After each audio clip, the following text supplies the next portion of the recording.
Hello guys, for today's video ay ikukwento ko sa inyo ang buhay ni Kagura. 占ってあげようか。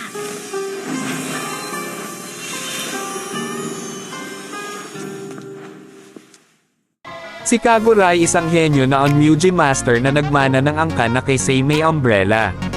Bilang isang katutubong Onmyuji Master, si Kagura ay isang malikot at kakaibang bata mula pa noong nawalan siya ng kanyang mga magulang sa murang edad. Ngunit sa isang misteryosong dahilan, pinili siya ng kayamanang Seimei Umbrella na maging ang tamang may-ari nito. Sa paglaki niya at sa pag-unawa sa kanyang sariling damdamin para kay Hayabusa, dinala ni Kagura ang kanyang Seimei Umbrella sa mga laban at nagpakita ng kahusayan sa paggamit ng yin-yang arts. Si Kagura ay kilala rin sa kanyang kahusayan sa paggamit ng yin-yang arts. Gamit ang kanyang Seimei Umbrella, kayang kontrolin ni Kagura ang mga elemento